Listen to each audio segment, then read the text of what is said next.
Hi, I'm Nigel John Stanford. I'm the composer for TimeScapes, and this is Behind the Music. And today we're going to look at one of the pieces of music from early on in the film, and I'm going to show you how it was made step by step.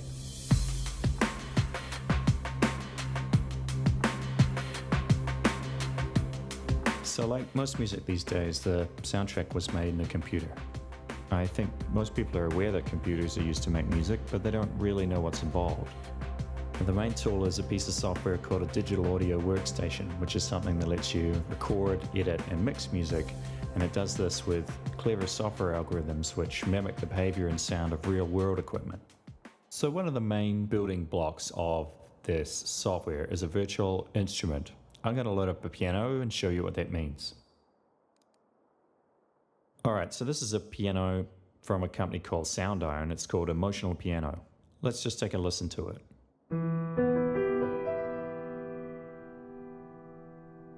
So that's a pretty realistic sounding piano, and the reason for that is every time I hit the key, it's actually playing a recording of a real piano. So when I hit the E key, I get the sound of the piano playing E in that room, and if I hit it hard or soft, I get a recording of the note being hit softly. Alright, so we've got our piano, let's record it playing something.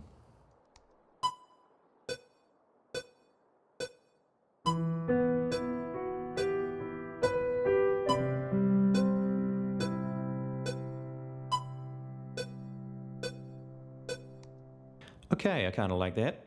So let's take a look at the actual notes we played. So every one of these red bars represents one of the notes.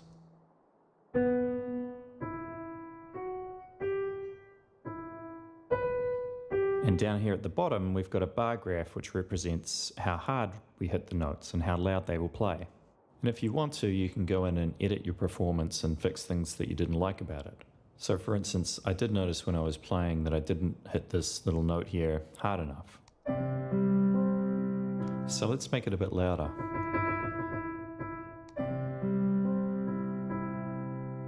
The other thing I could do is if I wanted it to play a different note, I could actually just drag this and make it play a higher note. So let's just listen to that.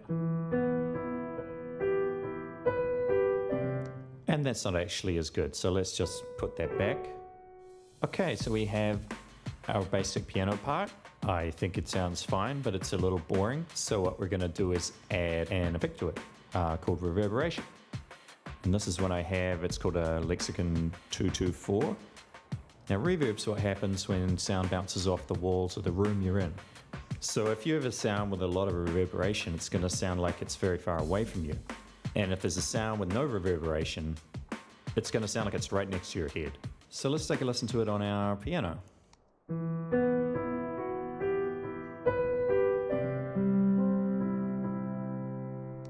So that's kind of cool. I think I want a little bit more.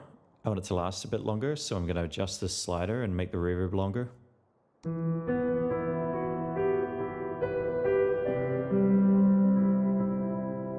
And that's a pretty cool ambient sound. It's a little too much though. There's a little bit too much reverb, and the reason for that is we're listening to only the reverb here. So what you can do is you can set it up so that you have, say, 70% reverb and 30% of the original sound, and it's a nice mix.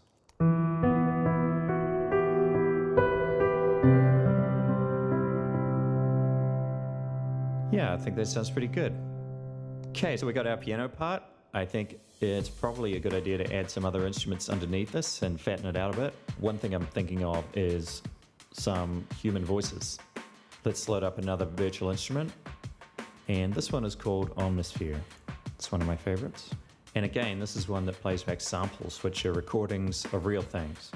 I'm going to load up a sound that I know will probably work pretty well here, which is a choir's sound. This choir is humming the note mm. So let's take a listen to that. And that's kind of ominous, so let's record this.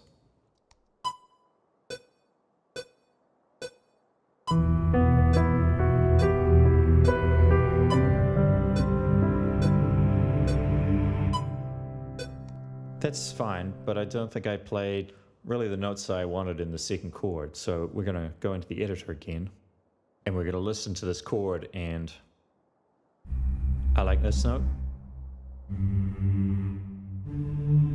I think that would be better being a lower note. So let's just put that down there and have a listen.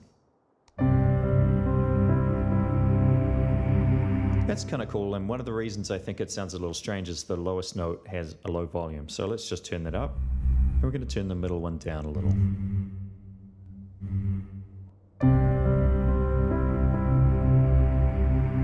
And again, we're probably going to want to put a reverb on the sound because it sounds a little close to us. It's a little bit dry. So let's just choose a reverb.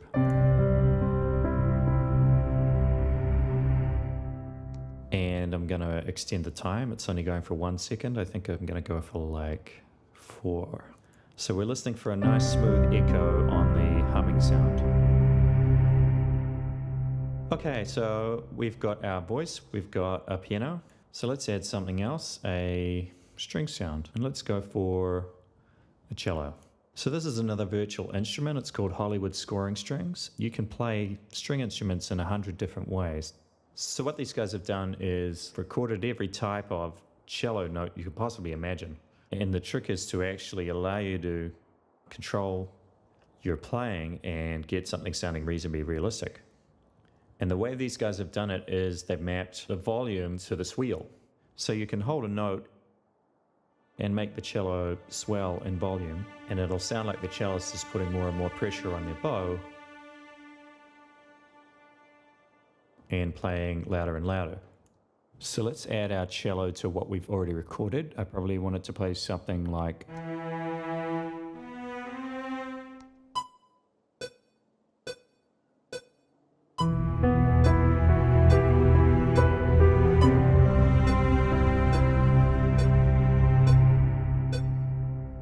Okay, so let's go into our editor and see what we've done.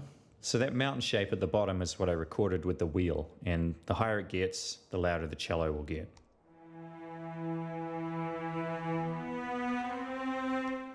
And that's probably coming in a little too slowly, so one of the things I can do is go in here with the pen and draw in a new volume curve. And that's a little bit nicer. I think the second note probably got a little too loud. Maybe it should go more like that kind of curve.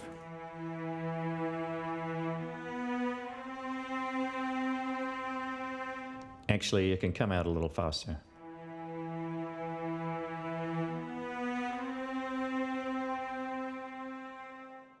It's a bit nicer. All right, so again, the cello needs a reverb, so I'm just going to copy the one from the previous instrument.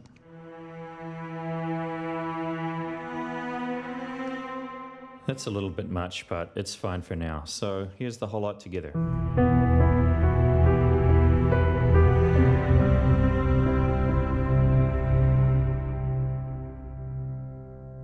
So that's the basics of it. What I'll probably do now is add at least another 4 string parts for the other parts of the orchestra. Hearing probably a higher voice sound would be kind of nice in here. Maybe some percussion. We can really build it up so that when this hits at a really dramatic moment in the film, that it's got a lot of impact to it. And I'll probably spend a lot of time making a build-up happen so that we start with something quite quiet and then build up to this piano riff. So I'm going to go away and add some more parts to this, and then we're going to come back to it and listen to how it sounds over the top of the actual pictures. Okay, so after much work, this is pretty much the final arrangement. And what I'm going to do is solo all the individual tracks so that we can hear the instruments that make up the final piece. Here are the sounds.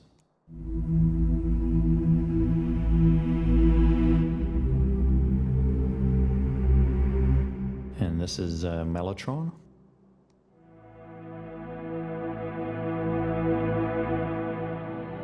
And I've added a few distorted guitar parts which are doing a kind of string-like sound, which is pretty cool.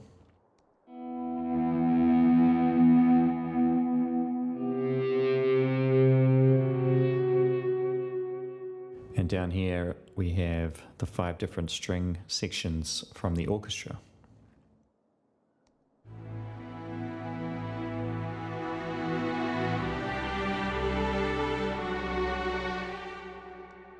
This is a choir sound.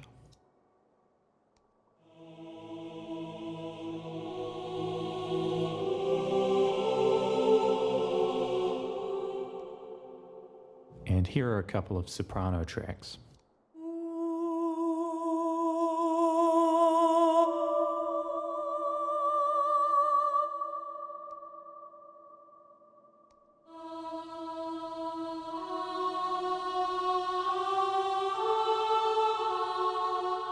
And this is some noise effects which just add to the texture.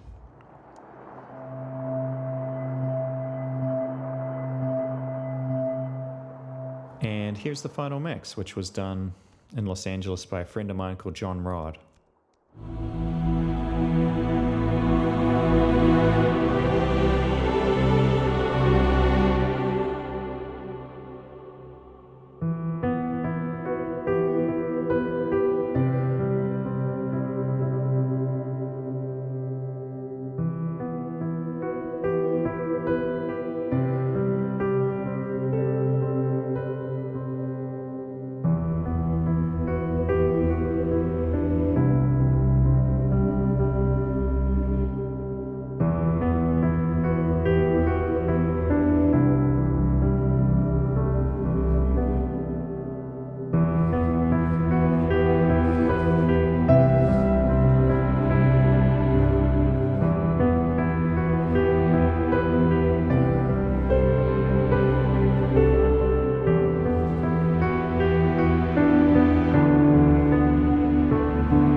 So that was Behind the Music. I hope you enjoyed it, and if you're interested in more videos like this, I'm going to be posting them on my website, johnstanfordmusic.com, and on timescapes.org. Thanks for watching.